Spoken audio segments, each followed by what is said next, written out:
have a question. What is your favorite song and how do you connect with it? Is it when you fell in love or through something really difficult? I'm your host, Tiffany Mason. Now join me as I interview others and we take a walk down memory lane with them. Let's get lost in why that music matters to them. Turn up your radio and let's explore Memories with a Beat. Hello, Podcast Land. Thank you for joining me for another episode of Memories with a Beat. And today I have with me Garrett Godfrey. I have to admit, I almost just said Gilbert Godfrey. Have you had that mistake before? Oh, yeah. Okay. And so Garrett was really a diamond in the rough that I found on Facebook. And I love when somebody comments how much they love music or that they have a music podcast, which Garrett does. And so I reached out to Garrett and I said, hey, would you want to be on my podcast? He, politely replied, yes, that'd be great. I always send a link so people can kind of check out my podcast if they want to know what they're getting themselves into. And Garrett was so sweet that while he was listening to one of my podcasts, it was about me and having a miscarriage. And he replied back with a song to encourage me and just, it was such a beautiful song, you guys. So Garrett, thank you so much for being on the podcast. If you wouldn't mind, tell us a little bit about yourself. Where are you? What you got going on? Yeah. So I'm Garrett Godfrey. I'm in my 50s. My wife and I have been married almost 30 years. We have 2 kids that aren't quite yet teenagers.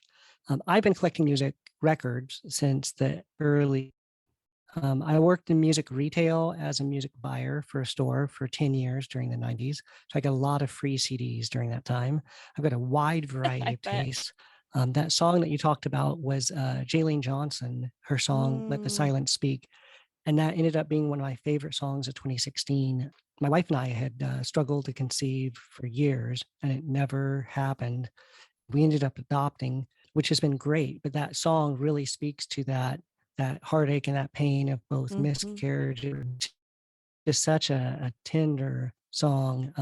As far as where I am, my wife and I have been living in Phoenix, Arizona since 96. So we've been here for a while.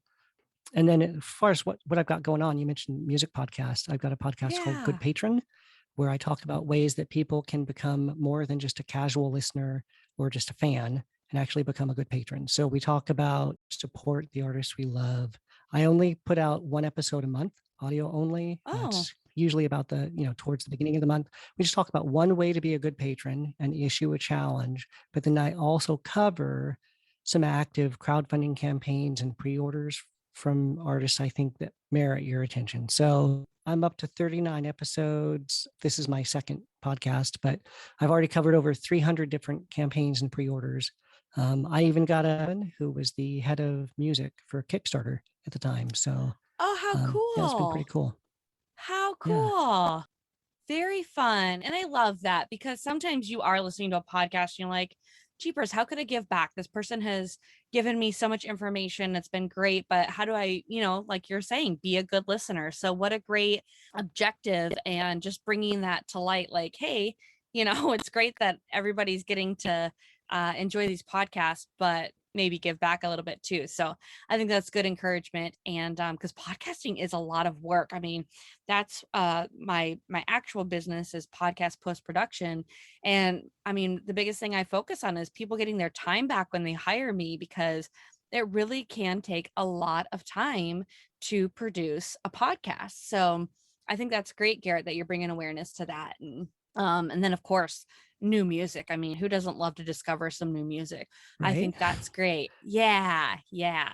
And then as far as your struggle with infertility, I feel kind of bad because it's really only dawning on me now that it very easily my husband could have been struggling.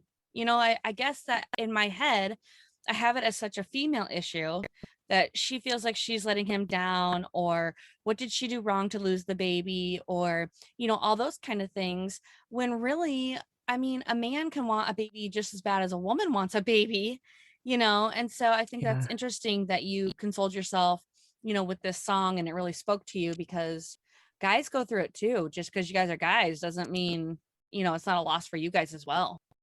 Yep. Yeah. Gosh, well, I love the happy ending.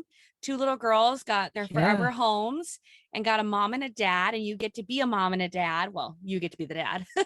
Yeah. but but I think that that's awesome. And 30 years being married. Oh, we've been married 20 years, and that feels like quite an accomplishment. So 30 years is, It is. of course, even a bigger accomplishment. Yeah. So congratulations on that.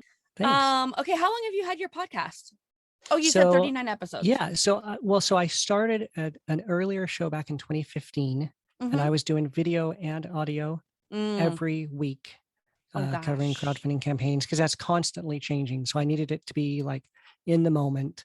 And I Sure. waited till the very last minute because I didn't want to have an episode come out and I batched it a week before and then I missed Right. like all of last week's stuff.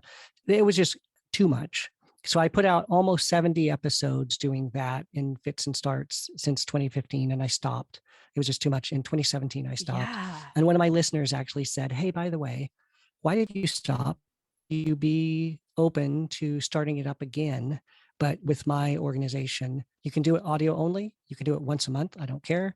But your vision for wanting to support artists so aligns with what we are about. I really see it being a good fit. It's UTR Media, is the only podcast in his like network that wasn't something he personally produced, which was Oh, a big deal yeah. to say I make a show and put my brand on it. So now Good Patron is a production of UTR Media. And so every month I send off the files and he throws a title telling you kind of stuff that's going on with the other shows and off it goes. So Very it's a lot less cool. pressure. But Yeah. the truth, there are things that episodes that get missed, but it's more than if I didn't do it at all. So Yeah. it's a good rhythm for managing that workplace life balance. So So cool. I think that's great. Well, let's dive into the song that you chose today. yeah, so I picked the song "Who Can Hold Us" by the group Adam Again. And we talked about new music. This isn't new music. This is from way back in 1988. It was on a CD called 10 Songs by Adam Again. And I was thinking back, I had to have gotten this. I know it was when I was in college. And later, there's a story of trying to find this on CD. Most of the album was more like funky, alternative, new wave kind of stuff. This Okay. song was slow and it was kind of sad. It was immediately the music that grabbed me first. It's got Hmm. this real simple guitar. It's kind of mournful, and the lyrics right away. More and more the world is feeling like a place where we just don't belong. And then these strings come in, and the way he's done it is he's like, it's almost like you expect four phrases, and he does three and just leaves it hanging there unresolved, and then Hmm. suddenly these strings come in and sort of settle things down. And then the rest of the verse is talking about how this woman calls him and she's saying, I need to talk to somebody that knows a place to hide. It's this feeling of wanting to hide or not belonging. Mm-hmm. And I totally, over the years, again, the music right away, but over the years, those lyrics connect because there are definitely times when I feel like, it's either imposter syndrome or I just don't fit in, or I'm in a crowd and other people are talking and I'm just like by myself, or, there are times where you feel like you don't belong or you want to just hide. And the song does end with hope. It's got this line that says, I believe that there's a God, and in my heart, I believe he truly loves us. And if the world would just fall into his arms, we would find our answers there. But Mm-hmm. but but it's not like a band-aid to just, make it better, blah blah blah blah blah, Jesus, make it better. It's like the song's so full of melancholy and ache. And I just finished reading this book by a guy named Mark Booving. I think I'm pronouncing that right, called Resonate. And it's all about how does music impact us and how can we better enjoy it. And one of the things he talked Mm. about is how music can help us feel things.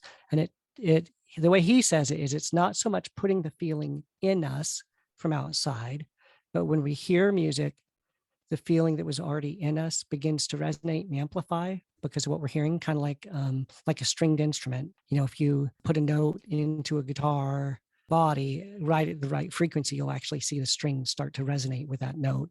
And that's kind of his thing, is the music we listen to is kind of resonating with the feelings we already have.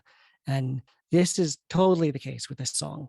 I put it on and I'm immediately like all moody and weepy and emotional. But I mentioned that string section. Yes. So it came out in 88. If you fast forward to the mid 90s, there was this movie out called Dangerous Minds with Mm-hmm. Michelle Pfeiffer. Yep. And it had this Coolio song called Gangsta's Paradise.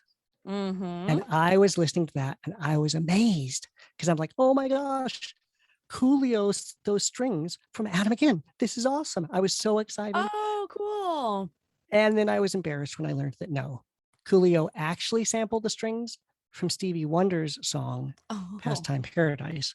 And then I realized that Adam again had actually sampled the strings from Stevie Wonder. And they didn't like, it wasn't a direct ripoff, but Sure. they re-performed. But you can't listen to Who Can Hold Us, Gangsta's Paradise, and Pastime Paradise without realizing that's all the same string section. I mean, it's all the same. And it's Sounds still like I great. have some homework when we Right. get done. Yeah. So definitely check those three out because you're going to hear those strings. And if you fast forward again a little bit to kind of early in my marriage, the late 90s, my wife knew how much this album meant to me and that we only had it on cassette. So she's trying to track it down on CD. And it had gone out of print really early. And there was this guy that had a mail order that was like rare, out of print, import music. Even he didn't have a copy on CD anymore. He'd sold his last CD for like $300. Oh, wow. And I was like, I'm going to resign myself to never owning this on CD. And then later Aw. on, we found a used CD for like $60. And we were like, done. I mean, and it's so much better than like my tape was all worn out. I mean, if you're old enough to have listened to cassettes, Yes. you probably remember that phenomenon of, and so to have it on CD and be able to just, crystal clear the 100th time you listen to it. But then the sad angle to the song, if the song itself wasn't so sad, is that in 2000, the guy behind the band, he was like the heart and soul. He was the songwriter. He's the singer. That like Gene Eugene died. He was a producer and he's at the mixing board, working late in the studio, and had a heart attack right there in the studio, and nobody was even there. They found him in the morning. So here it is, 21 years later, and even now, I listen to the song, and I've got all that ache and all that melancholy from the song. And then I just like, all I have to do is hear his voice and think, I'm never going to hear a new song from Gene. I'm never going to hear or see Gene sing this song live again. And that like, immediately I'm listening to the song and now I need a hug, I think there's something about hearing a song that has that melancholy and that ache and that openness that even if the hearing it itself, just to know somebody else is going through it, that doesn't necessarily make me feel better all on its own, but it helps me feel like I'm not alone. I'm not the only one that has these feelings. And it is kind of there's something I think really beneficial about kind of hearing sad music. Well, the Let the Silence Speak song too. I hear that song and it like, I'm not still heartbroken about not being able to conceive. We had an adoption fall through. A birth mother had picked us. And then after the baby was born, before we would take it home, it changed her mind, which I would never fault her for that. She absolutely has, it still hurt. Of course. I'm so okay with that. But when I hear the song, it's like all those feelings are back and I can feel that again, like pull it off the shelf, have the feelings again and kind of just process, and I'm realizing that whole combination of mournful and melancholy with a little bit of hope. As I've been thinking about it to talk to you about it today, I'm just really like, this makes so much sense to me of why some of my favorite songs are some of my favorite songs. Like Tina Boonstra has a song called Second Chance that's like that. Nathan Partain has a song called You Were Not My People that has that like heartbroken and hopeful. And I'm really, I think that's my lane. I love lots of other stuff, but I'm realizing I think that's my favorite kind of song is just that kind of melancholy with a dash of hope sort of song, Well, it just makes you introspective. And sometimes I think it's okay to, revisit things that have happened to us and think about it for a minute and then move on. I think that's totally fine. And I think that we reprocess it differently as we get older and as we've gained, different perspectives and different life experiences help us to process that song in a different way. Oh, you're so right about that. Yeah, it definitely hits differently today than it did 20 years ago or, Right. 30 years ago, because I'm a different person now than I was then. But this band, Adam Again, like easily one of my top lifetime favorite bands. And I want to think that lyrics are as important or more important than the music for me. But if Mm, I'm being honest about Adam Again, it's always the music first. I mean, they have great lyrics, mm-hmm. but like from the first time I hear them, it's their harmonies, it's their weird chords, it's their extra like little accents they add to the instrumentation. I happen to know that as a songwriter, he would do the music first and often would be scrambling to get lyrics in the studio. And on one of the songs, he didn't ever come up with the rest of the verse. So he just whistled. And it ended up being one of the favorite parts of the song, is this bit where he whistles. But the truth is, it's because he hadn't finished writing the lyrics, but it's time to record. And we're just going to whistle over this part. And this is really sparse on the lyrics. I mean, it's really a Yeah. simple song, but it's just like, that's it. It's just, here it is. The world sometimes feels like we don't belong. Sometimes you want a place to hide. I think there's an answer. And then the chorus over and over is just, who can hold us? And I've thought about, like, is it asking who can hold us back? Who can hold us down? But the more I want to read it as, who can hold us, kind of like that I need a hug, who That's who what I can took from it. who can embrace us, who can, Mm-hmm. The in this comfort. moment. Yeah, exactly. In this Mhm. moment of feeling this way, who can comfort, who can embrace and hold us. And I think it's that, like, that need that we have that we don't necessarily talk about. Well, I So think it's also I'm not like good at quoting scripture, but scripture something like if God is for us, who then can be against us? yeah, So it's kind of the same thing. Like all these things are against us, but if we remember the truths and the promises of God, then we can be comforted by those truths and promises. I yeah, think. Yeah. absolutely. Yeah. Yeah, I would totally say that. So many things I want to kind of dive into about what you said with all of that. You said that you thought that music helps us to feel emotion. And there's an episode with Christina Kachaya, and I would encourage you to go listen to that one. She said that for probably about 10 years, she didn't listen to music because she was in such a rough spot in her life. And she knew music was going to make her feel, and she didn't have the bandwidth to feel. And so she just didn't play music. And I just thought Wow. that that was, yeah, right? Powerful. Well, and Just to that's somebody who recognizes she's going to actually listen to the music, and it's not just going to be in the background. background noise, Mhm. you know. Mhm. Yeah.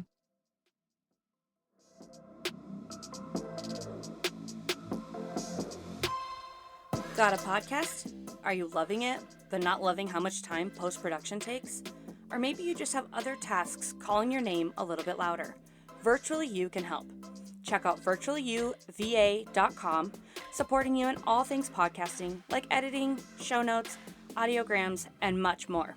See the link in the show notes. They're waiting to give you back your time. And on that note, let's get back to the show. And then you said that you felt like the lyrics have become more important to you. And I would say always the lyrics have been more important to me as well. And that's really my inspiration for starting my podcast. And I would say in this song, I felt the same way when I started listening to it. I feel like Adam, he says his lyrics, right? And then the strings take up. And I think Right? that you're kind of supposed to ruminate in those feelings and that turmoil. And the music kind of gives you that turmoil and intensity almost. And then Yeah. it levels out, and then he speaks a little bit more to us, and then he's like, now think about that. And then the music, takes over again. It's like, here's the thing. Now I have some time to process. I'm not Mm-hmm. going to rush things. And Yeah. honestly, the song feels I don't want to say plodding, because when I think plodding, I think it's chunky, like chunk, ka-chunk, ka-chunk Mm, for plodding. But it's not that. But it's definitely like, if this is the pace, now I'm going to pull back on the reins a little bit and slow it down a yeah. little bit more, so that you got that. You feel like it should be moving faster, and it's just not. And you're almost impatient, but then you realize maybe I should just like Yes. rest in this for a bit. Um, Yes. and then I think you're right. I think it is that time to process. Like, here's something. Now, I don't want to move too fast, because I think you're probably still working through what I just said. So we'll just sit and you can Yes. listen to the strings. And I'm going to do this next bit, but that's it. Like, just a little bit, and then you can just think about it for a while. Yeah, I think you're right. Yeah. Yeah. Another thing that you had said is that you had it on cassette and then you were looking for it on CD. My favorite movie of all times is Baby Boom with Diane Keaton, and it's a movie from the 80s. I had it on VHS forever, and I like when I get sick or when I'm kind of sad or when I'm just melancholy, I'll put it on and just watch it. And I had to go to like some weird video warehouse website, I don't even know, to find that disc. And so I do have it on disc so I can watch it on the There you go. DVD player still. There you go. Yeah, so I know that feeling where you're like, that was my favorite. I need it. Now I think I paid $6, so a little bit different than your $60. But yeah, I know that experience and where you just like cherish it so much that you Yeah. would, I would have paid $60 for it. I really would have. Yeah. Like I Well, just, it's and so great. eventually another group took the masters this album, and they got permission to repress it. And I want to say that was probably in 2000 or so. And they took the color cover and made it black and white. So Mm, it's very clear, like, this is the reprinting. And so mm-hmm. whatever you had that was original, it's still just as valuable, except everybody else now can get it on CD again. And of course, that wasn't a huge crowd, because they were never a massive band. But they finally had CDs available again, and then that went out of print again. But yeah, and now, like, good luck finding people who still buy CDs. I mean, I Yeah. do, but that's because I want to read the lyrics. I want to, like, hold the liner notes in my hand. And Mm, but yeah. Well, another thing that you said is you like to put this on and it doesn't instill feelings in you, but it helps you to feel your emotions. And I think music does that in general. I interviewed another lady, Laura Folks, and she helps women, well, not women, just people, with weight loss. What she does is she puts together a playlist for them. They put together the playlist, but she instructs them how to do it. And the first three songs are so you can sit in the emotion. So let's say that the reason why you emotionally eat is because you get angry about stuff. You put on a song. So this is me. I'll just be vulnerable for a minute. And so I picked the song, Do You Have the Time to Listen to Me Whine? Because I know that a lot of my frustration comes from first world problems. So they're totally stupid, right?